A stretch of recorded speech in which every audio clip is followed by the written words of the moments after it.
tonight with two of your top guys out, the Bulls playing with the pace you talked about. How hard was it just to keep up with them and keep you guys close to the game?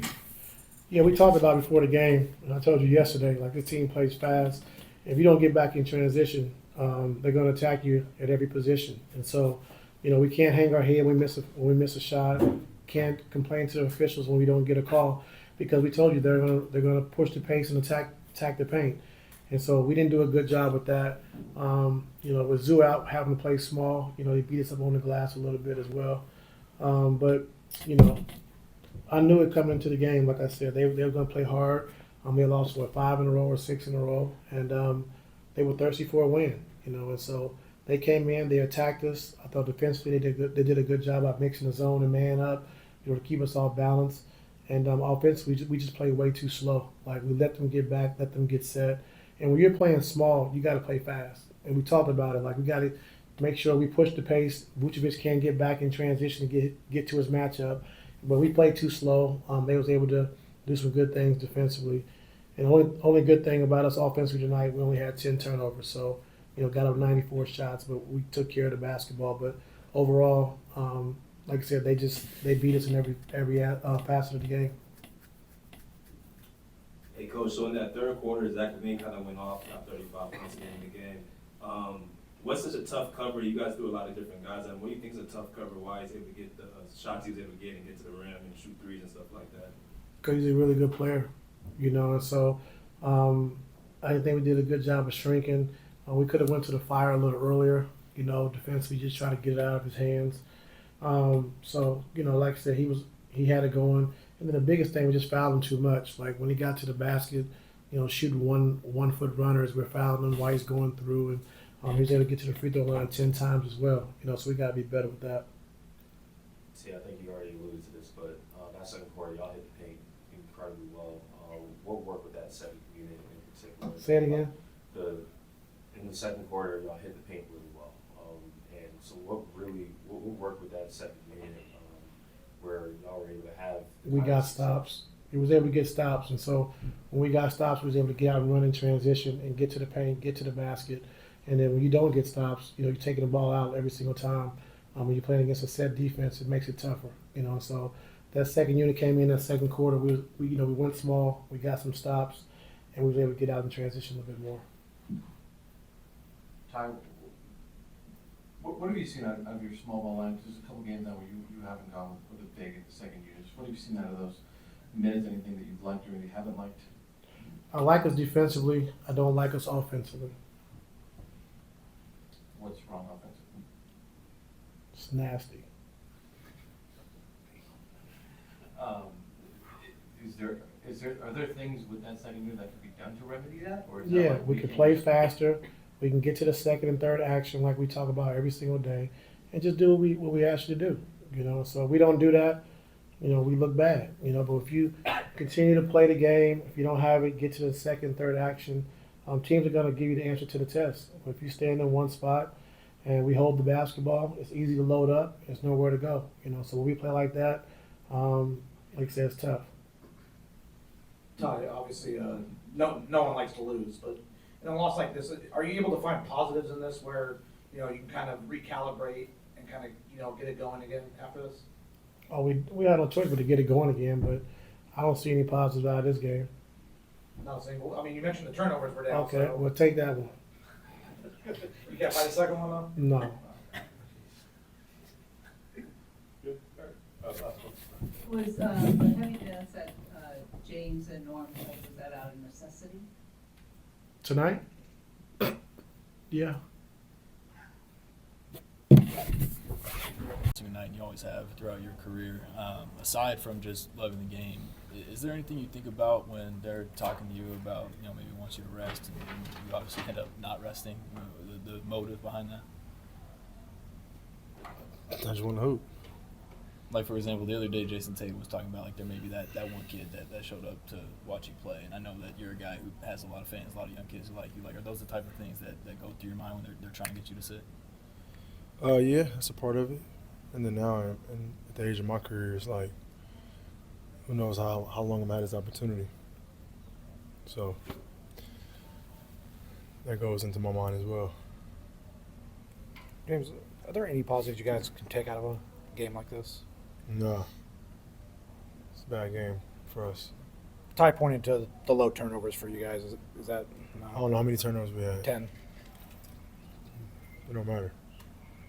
If we had 20 turnovers, we won a game, and I would rather have that. All these games are adding up. How do you kind of get yourself physically and mentally prepared to play all of them?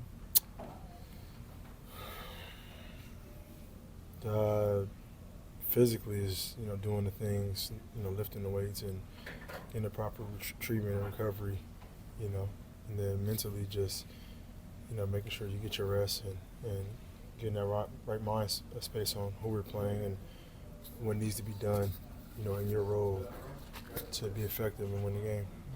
Without looking too far ahead, what are you expecting on Wednesday night's matchup against Tatum and the Celtics? I'm not looking forward to nobody. We just got whooped at home by the Bulls.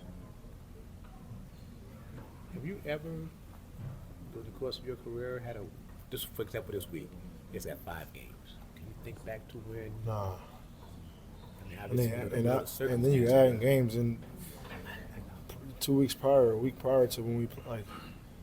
That's the frustrating part, And I don't really like to complain just because there's a lot of positives, good things that come out of this game that has allowed me to do and allowed me to be. But it's frustrating when you playing and you got trying to get a rhythm and then they add games, whatnot, and just switch the whole schedule around, which I don't think that's ever happened to me. But we've had. This is gonna be this is our 3rd and 4th already, and then we got a day off, and then we got another back-to-back, and then from here, 2 days off.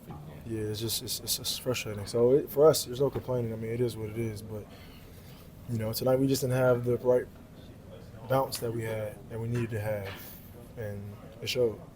What were you happy about with the rhythm that y'all did have during that 4-game win streak? Just the what we've been looking forward, throughout the beginning of the year, like the possibilities of how this Clipper team could look showed, and hopefully as these games go by and we get later in the season, we can kind of get our full roster healthy and kind of catch a real rhythm on what it's going to look like. Thanks. And then you play against a team that's, I think, 2nd in the league in pace. How much did that push you guys to your limits of trying to stay the course? You talking about tonight or like the next game's coming up? Tonight, just in fact, you've already played. You got 5 coming up, 5 this week. You've already be 6 and 9. Yeah. Then you get a team like this that plays at such a high pace. I mean, they had a back-to-back too. You know what I mean? They had a back-to-back and travel. So, I mean, we don't really have an excuse. You know what I mean? And the games we're talking about haven't even come up yet. So, I don't think we have an excuse. I think they came out with a lot of energy. They were flying around, and we came out flat. We had our moments where, we made our run in the 2nd quarter. We tried to make a run, start the 4th, but, Zach made some tough shots. A couple of timely fouls that, we didn't want to give up, but we just got to try to find that spirit, that energy, for the full course or hold it for longer. But credit to them, they don't have excuses. They came out playing, ready to play. Lauren, what's that connection like with guys like Zoe and Zach, especially, considering those guys have missed time. Like Zach missed a lot of time last year. Zoe was just coming back after being away for more than a couple seasons. Like, you guys obviously got that bug done well. Like, what's it like, tapping in with those guys? It's amazing, it's a brotherhood. We're all rooting for one another. We all tapped into what each other's doing. If somebody's out with an injury, somebody's reaching out, making sure they're straight. Whenever we run into them, we're checking on each other, families and things like that. There's brotherhood. I didn't play with Zoe at UCLA, but he was a Bruin. So meeting him, talking to him during this time, and rooting for him, to come back and be able to play the game that he loves. It's amazing to see. I know he went through a lot, so I'm just happy to see him back on the floor. Hopefully more time. He'll get back to the player that he was. It's tough coming back with an injury like that, but it's good to see both of them. Sharing that brotherhood and being able to share this moment on the court with them. It's always good, especially Zach. He was my freshman coming in, hosting him on his recruiting trip. You know, so super special, super close. Yeah, they're my brothers. Norm, are there any positives you guys can take out of tonight? The only positive that we can take out tonight is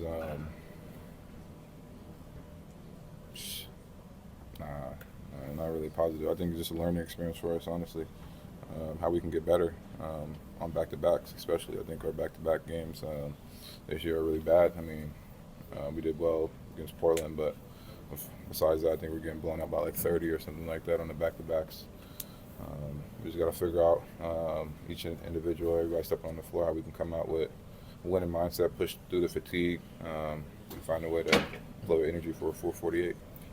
Can that be a mindset though, where like, if you guys have been getting blown out on the second night of back-to-backs, like subconsciously going into the second night, it could be lingering that's the possibility of what has happened? No, I don't think that's an excuse. You know, we just gotta find a way to generate some energy. Yeah, I mean, everybody goes through back-to-backs. You know, nobody's here. It's their first year playing. You know, everybody's experienced. Everybody's been through it. Just gotta figure it out. We gotta figure out how to push through it, make winning plays, and hang our hats defensively. You know, the ball's not going in the basket like it wasn't tonight. You know, we gotta be able to hold the fort down defensively and not give up stuff in transition, easy stuff in the half court. I think that's the mindset, being mentally tough and being able to guard on the second nights of back-to-backs. Thank you.